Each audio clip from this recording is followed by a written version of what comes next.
अब ये प्रसंग आगे बताया है कि फिर हम इसके पास आए, ब्रह्मा के पास आए, फिर हम विष्णु के पास आए, फिर हम शिव के पास आए। लेकिन काल के अज्ञान के कारण, काल प्रभाव से इन्होंने हमारी बात को सुना अवश्य, लेकिन स्वीकारा नहीं। तीनों देवताओं ने, ब्रह्मा जी, विष्णु जी, शिव जी ने। कबीर साहब कहते हैं, हम बैरागी ब्रह्मपद सन्यासी महादेव, सो हम मंत्र दिया शिव जी को, वो करे हमारी सेव। परमात्मा कहते हैं, ब्रह्मा को भी हमने ही बताया था कि इस ओम मंत्र का जाप कर तू, क्योंकि ये भी मालिक के बच्चे हैं। परमात्मा ने तो अपने सारे बच्चे एक जैसे होते हैं। और विष्णु जी को भी परमात्मा ने हरियम नाम दिया था, जिसका वो स्वयं भी जाप करते हैं। लक्ष्मी जी भी इसका जाप करती हैं। इसलिए दिया था कि इनकी थोड़ी बहुत बैटरी चार्ज होती रहेगी। और शिव जी को परमात्मा ने ये सोहम मंत्र दिया था। अपनात्मा परमात्मा ने जो जड़ी बनाकर आपको 7 मंत्रों की दी है, उसका एक विशेष लाभ होगा। उसके बाद फिर आपको सतनाम दिया है। सतनाम जिसको मिल जाएगा, उसके बाद फिर जब आप सारनाम के योग्य हो जाओगे, सारनाम दिया जाएगा। फिर आपके मोक्ष में संशय नहीं रहेगी, लेकिन रहना पड़ेगा मर्यादा में अंतिम श्वास तक।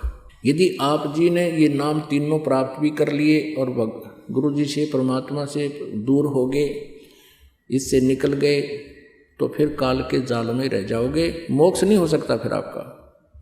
हाँ, दुर्गति और बढ़ जाएगी। जैसे ऊपर ब्रह्मलोक में चले जाओगे, क्योंकि कमाई बहुत हो जाएगी, देवता तुम्हीं में से बनाएगा।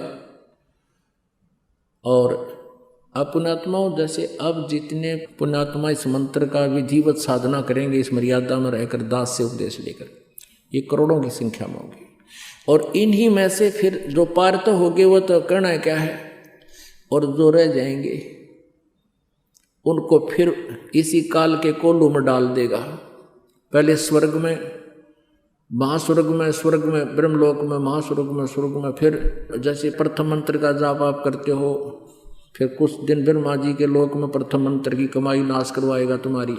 और फिर विष्णु जी के लोक में जो आप 7 मंत्र में से विष्णु जी का जाप करते हो, उसकी कमाई विष्णु जी के लोक में गण बना देगा, देवता बना देगा, आपकी पूंजी नाश करवाएगा। फिर शिव जी का जो जाप आप करते हो 7 मंत्रों में, प्रथम मंत्र में जो एक नाम है, उसकी कमाई शिवलोक के अंदर आपकी बर्बाद करवा देगा। उसके बाद सतनाम में जो प्रथम मंत्र ओम है, उसकी ब्रह्मलोक के अंदर वहाँ देवता बना देगा। वहाँ नकली सतलोक, अलखलोक, अगमलोक, अनामी लोक भी बना रखे हैं इसने, और वहाँ ओम नाम के मंत्र की कमाई वहाँ नाश करवा देगा। और फिर आपका रहा वो सतनाम में दूसरा मंत्र, उसकी कमाई से फिर आपको पुनर्जन्म प्रारंभ होंगे मनुष्य के। सतयुग में आओगे तुम, वह बैटरी चार्ज तो होगी इस समय की, और वह समाधिष्ट होने लग जाओगे, सब ठाठ होंगे, क्योंकि उसमें ऐसा ही प्रावधान होगा। अच्छी आत्माओं के कारण परमात्मा के आदेश से काल यहाँ बहुत अच्छी व्यवस्था कर देता है। बहुत बढ़िया फलदार वृक्ष होंगे, लाखों वर्ष की आयु होगी, और फिर भगवान की जरूरत है कोई ना। लेकिन पिछले संस्कार से आत्मा जरूर मालिक को चाहेगी, डले डुआ होगा आपसे, हैं, समाधि डुआ देगा। जैसे ब्रह्मा को कहा था तप करो तप करो, ब्रह्मा तप करने पर डले डोन पर ला दिया। अब ब्रह्मा जी से ही लेकर ज्ञान सभी ऋषि लागे, ये डले डोन समाधि स्टोन लागे। फिर अंदर समाधि क्या है कि अंदर टेलीविजन टाइप है ये शरीर। इस जो सा भी कमल चैनल आपका ऑन हो गया, उसमें हो रहे कार्यक्रम आप देखते रहोगे और जीवन व्यर्थ कर जाओगे। This is meditation. ये यूजलेस है, ये बर्बाद करने वाला है। तो ऐसे सतयुग बर्बाद करवा देगा, फिर पुनक्षीण हो जाएंगे, फिर त्रेता युग में तुम्हें आना होगा, फिर और आपके पुण्य नष्ट होते जाएंगे। फिर द्वापर में फिर वही अच्छी आत्माएं हैं जो आज तक परमात्मा की चाह है इनको, अब कलयुग में आएंगे। अब पुण्य तो सतयुग त्रेता द्वापर में तुम्हारे नष्ट हो लिए। शास्त्रों कुल साधना तुम्हारे पास है नहीं। आप पर जो आपदाएं अब प्रारंभ होगी, उनका कोई निवारण आपकी उन साधनाओं से नहीं हो सकता जो तुम कर रहे थे किसी भी धर्म या पंथ में। और अब परमात्मा ने ये समय इसलिए निर्धारित किया था। काल ने तो सोचा था कि मैं ऐसा बिगाड़ दूंगा इनको, ये भगवान बजाय नहीं गए। मालिक को पता था कि ये मेरा कलयुग में ठावेंगे, बीच में ये मेरी नहीं सुनेंगे। आते रहे प्रभु, अपना ज्ञान देते रहे, क्योंकि उनका नियम है।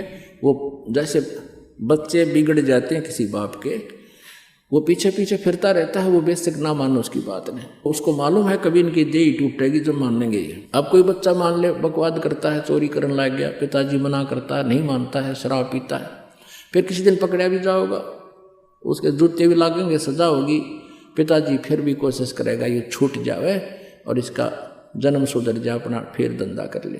तो मानना जब उसकी देह टूट लेगी। तो अब हमारी देह टूट ली, अब कलयुग में हम आ लिए, सब पर आपदाएं आ रही हैं। पिछले पुण्य रहे को ना, जो साधना हम कर रहे हैं वो शास्त्र विरुद्ध है, उसका कोई लाभ नहीं।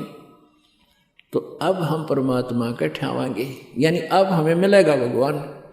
और इसलिए दाता ने ये समय दिया था कि ले तू कर ले जो तने करना है, और जब कलयुग आओगा जब मैं आप देख लूँगा।